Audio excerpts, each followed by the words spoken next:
इसके बाद मोहतरमा नुसरत खान साहिबा सवाल कर रही हैं, अस्सलाम वालेकुम मुफ्ती साहब। वालेकुम अस्सलाम व रहमतुल्लाहि व बरकातुहू।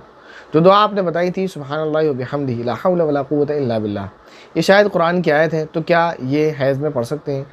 सुब्हानल्लाहि व बिहम्दिही ला हौला वला कुव्वता इल्ला बिल्लाह, इस तरह कुरान करीम की कोई भी आयत नहीं है।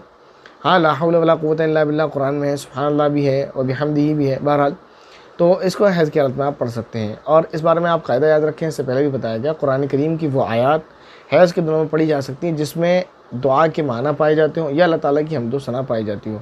हर आयत नहीं पढ़ सकते आप, या तो कम से कम उसमें दुआ के माना हो, जैसे रब्बना आतिना या रब्बिग़फिरली वगैरह, या फिर उसमें अल्लाह ताला की हम्द व सना हो, जैसे कुल हुवल्लाहु अहद अल्हम्दुलिल्लाहि रब्बिल आलमीन वगैरह।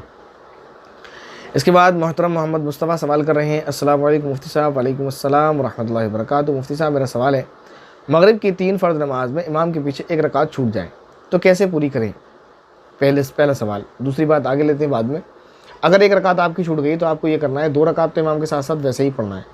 तीसरी रकात में सलाम फेरने से पहले एक तरफ सलाम फेर देंगे इमाम साहब, आपको दूसरी तरफ उनके सलाम फेरने से पहले खड़ा होना है। आपको सलाम नहीं फेरना है, वो एक तरफ सलाम फेरेंगे, आप बैठे रहें, वो दूसरी तरफ जैसे ही अस्सलाम वालेकुम कहते हैं आप खड़े हो जाएँ। खड़े होने के बाद आपको सना पढ़ना है सबसे पहले, उसके बाद आऊज़ु बिल्लाह, फिर बिस्मिल्लाह, फिर सूरह फातिहा, फिर बिस्मिल्लाह, फिर सूरत कोई मिला लें, उसके बाद रुकू सजदा वगैरह करके नमाज़ पूरी कर लें, आपकी नमाज़ हो जाएगी। सवाल इनका ये है, तीसरी रकात में तहिय्यात पढ़ना पड़ेगी और दुरूद और दुआए मासूरा या नहीं? अगर तीसरी रकात से मुराद इमाम साहब की तीसरी रकात है, जो आपकी दूसरी रकात है, तो सिर्फ आप दुरूद शरीफ पढ़ेंगे, दुरूद शरीफ और सिर्फ आप तहिय्यात पढ़ेंगे, दुरूद शरीफ और दुआए मासूरा वगैरह ना पढ़ें। लेकिन अगर आप अपनी तीसरी रकात की बात कर रहे हैं तो आपको फिर उसमें दुरूद शरीफ, दुआए मासूरा और तहिय्यात सब पढ़ना होगा। इसके बाद सवाल है इनका, सलाम न फेरें, इमाम रुकू में हो तो क्या मस्जिद में जाकर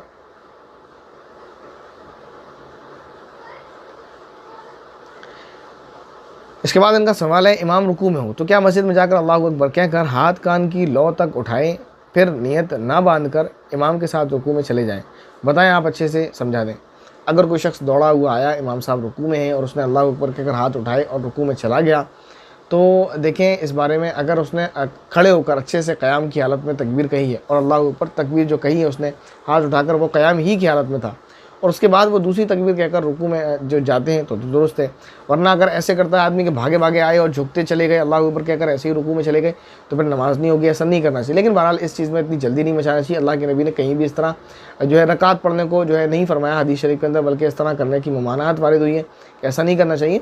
बल्कि आप सुकून इत्मीनान से आएँ, मस्जिद में दौड़ने की ज़रूरत नहीं है, वज़ू खाने से भागने की ज़रूरत नहीं है। सुकून से वज़ू करें, सुकून से आएँ। सुकून का मतलब अच्छे तरीके से, सुकून से मतलब ये नहीं कि बिल्कुल सुस्ती उतारते हुए, उसका मतलब ये नहीं है। यानी इत्मीनान के साथ वज़ू करें और इत्मीनान के साथ मस्जिद में दाखिल हों, फिर सफ़ों में दाखिल हों, फिर आराम से आकर इमाम को आप जिस हालत में पाएँ, आप रुकू में पाएंगे तो बिल्कुल कहीं ये नहीं है ममानात है, ये इस तरह नमाज का खिलवाड़ ना बनाएं। आप सुकून से आएँ, अल्लाहु अकबर कहकर दोनों हाथ कानों तक उठाएँ, उसके बाद जो है तकबीर कहकर और फिर आप रुकू में जाएँ। अगर इस दरमियान में आप रुकू में इमाम साहब को पा सकते हैं तो ठीक है, वरना फिर इस तरह जल्दी मचाने की ज़रूरत नहीं है कि आपका क़याम भी दुरुस्त ना हो और पता चले कि आपकी तकबीर तहरीमा झुकते झुकते हो रही हो। तो फिर अगर आप क़याम नहीं करेंगे और ऐसे ही भागे भागे आएंगे और तकबीर कहकर सीधे रुकू में चले जाएंगे तो नमाज नहीं होगी।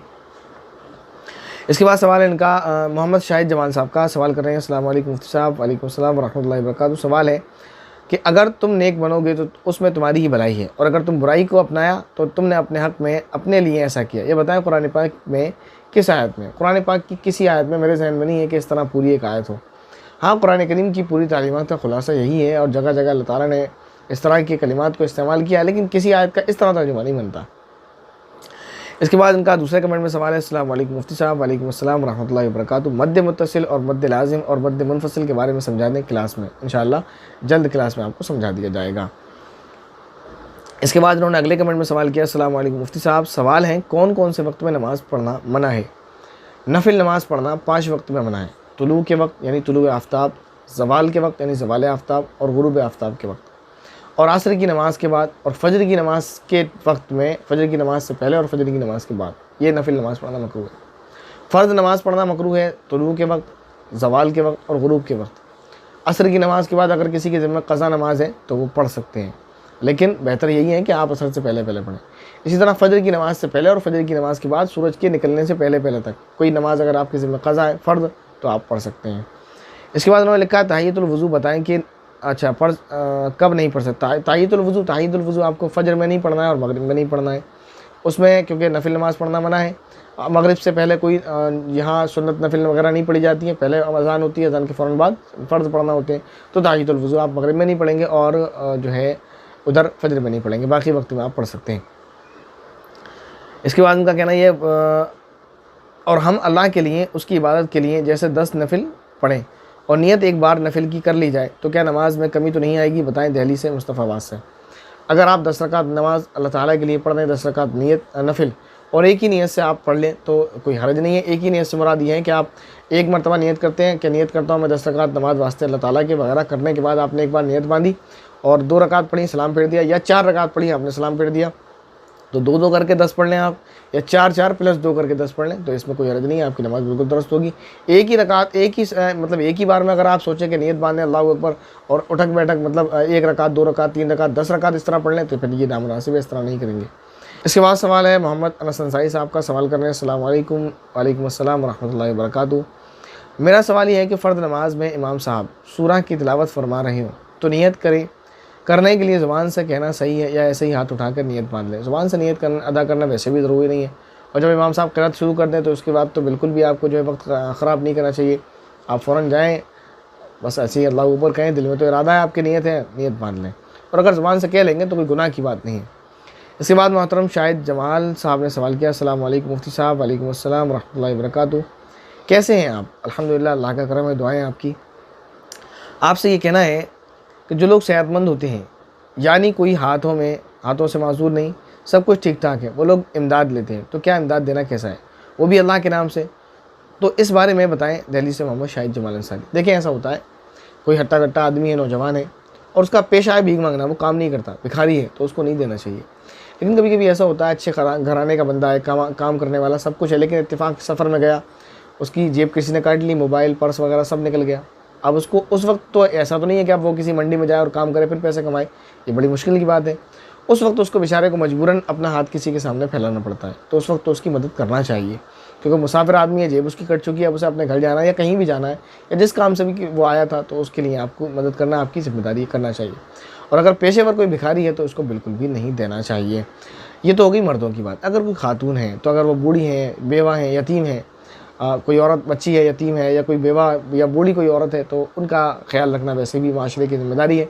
अगर उनके घर में ख़ानदान में कोई मर्द कफ़ील उनका ज़िम्मेदार नहीं है, उनका शौहर नहीं है, उसका भाई नहीं है, उसका बाप नहीं है, उसकी औलाद नहीं है, तो उसकी देखभाल करते हो, तो फिर आपकी ज़िम्मेदारी बनती है कि आप उनकी देखभाल करें। तो जिस तरह आप उनसे हो सके आप उनकी मदद करें। इसके बाद मोहतरमा शबनम उस्मानी साहिबा सवाल कर रही हैं, अस्सलाम वालेकुम मुफ्ती साहब। वालेकुम अस्सलाम व रहमतुल्लाहि व बरकातुहू। सफ़र में क़स्र नमाज कैसे पढ़ते हैं?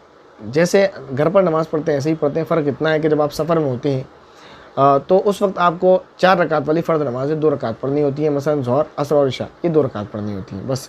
तो जैसे आगे ना लिखा है नियत कैसे बांधते हैं, तो नियत यही है जैसे आप घर पर नियत करते हैं, नियत करती हूँ मैं 4 रकात ज़ोहर, नियत करती हूँ मैं 4 रकात असर, नियत करती हूँ मैं 4 रकात मगरिब की, तो इसमें 4 के बजाय आपको 2 कहना है, यानी नियत करती हूँ मैं 2 रकात नमाज ज़ोहर की, इस तरीके से। और सफ़र में कोई नमाज़ क़ज़ा हो जाए तो उसकी सफ़र में या घर आकर कितनी रकातें पढ़ने? अगर कोई क़ज़ा नमाज है तो सफ़र में पढ़ें आप या घर पे पढ़ें। अगर सफ़र की तो 2 ही रकात आपको पढ़ना है। और अगर सफ़र में हमने पूरी नमाज़ पढ़ ली तो क्या गुनाह होगा? जी गुनाह होगा। तो प्लीज़ मुफ्ती साहब इसे भी समझाएं। बिल्कुल, इसमें तो कोई समझने वाली बात नहीं, जो बातें आपको बता दी। सफ़र की नमाज़ के बारे में डिटेल दें, डिटेल हो गई। और बाकी कोई सवाल है आपके तो बता दें, वरना डिटेल तो बहुत ज़्यादा है। और बस या ट्रेन में नमाज़ कैसे पढ़ें? क्योंकि सामने वाली सीट पर भी तो पैसेंजर होते हैं, अगर सामने कोई बैठा तो नमाज़ नहीं पढ़ना चाहिए। ट्रेन में या बस में ऐसी जगह पर नमाज़ पढ़ना चाहिए जहाँ आपके सामने कोई ना बैठा हो, जूते चप्पल आपके आसपास ना पड़े हो।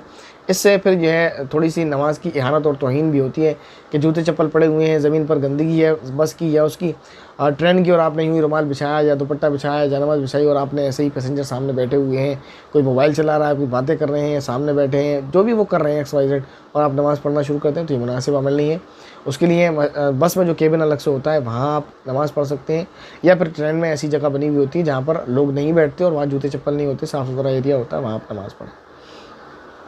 और हम सफ़र में अपने फ़ोन से कुरान मजीद की तिलावत उस पारे या आयत से कर सकते हैं जो आपने घर पर पढ़ा हो कुरान करीम में? बिल्कुल कर सकते हैं। प्लीज़ मुफ्ती साहब ये या तो किसी कमेंट बॉक्स में बता दें या वीडियो अपलोड कर दें, लेकिन मुफ्ती साहब मेरा मसला क्लियर कर दें। उम्मीद है आपको ये मसला समझ आया होगा। इसके बाद भाई शाहिद जमाल के सवाल है, माशाल्लाह ऐसे ही दीन की दावत देते रहें। और मुफ्ती साहब आप इस एपिसोड में ईसाले सवाब का तरीक़ा भी बताएं। दिल्ली मुस्तफ़ाबाद से मोहम्मद शाहिद जमाल अंसारी। ईसाले सवाब का तरीका बहुत आसान है, वही जैसे आपने भी खुद लिख कर दिखाया था, वही तरीका है कि आप नॉर्मली कुछ भी पढ़ लें, एक्सवाइज जो भी आपने पढ़ना है, दुरूद, कुरान करीम, दुरूद शरीफ, दुआएं वगैरह जो भी आप पढ़ रहे हैं, उसके बाद आप अल्लाह ताला से ये दुआ करें सबसे पहले तो कि जो कुछ पढ़ा गया है इसमें जाने जाने जो गलती हुई है अल्लाह ताला इसको माफ़ फरमा। फिर इसके बाद इसका सवाब सबसे पहले सरवर कौनैन सय्यदुल अंबिया हज़रत मोहम्मद मुस्तफ़ा सल्लल्लाहु अलैहि वसल्लम को पहुँचा। उसके बाद तमाम सहाबा को, ताबईन को, तबाई ताबईन को, बुज़ुर्गान दीन को और तमाम ही मरहूमीन को पहुँचा। फिर स्पेशल आप जिसको चाहें उसको उसका सवाब जो है बख्श सकते हैं। बीच में एक चीज़ छूट गई, नबी पाक सल्लल्लाहु अलैहि वसल्लम के बाद सहाबा मैंने जिक्र किया, इसमें नबी पाक सल्लल्लाहु अलैहि वसल्लम के बाद तमाम अंबिया फिर सहाबा का जिक्र करें, ये मुनासिब होगा। और ये इस कमेंट बॉक्स का आखिरी सवाल था। किसी का कोई सवाल अगर ना किया है तो वो कमेंट करें, इंशाल्लाह नेक्स्ट कमेंट बॉक्स में उसको ले लिया जाएगा। और जो सवालात के जवाब आपको दिए गए उम्मीद है कि वो आपको समझ आए होंगे, लेकिन उसमें कोई डाउट है तो फिर आप उसे कमेंट करें, इंशाल्लाह उसको भी नेक्स्ट कमेंट बॉक्स में क्लियर कर दिया जाएगा। अस्सलाम वालेकुम व रहमतुल्लाहि व बरकातुहू।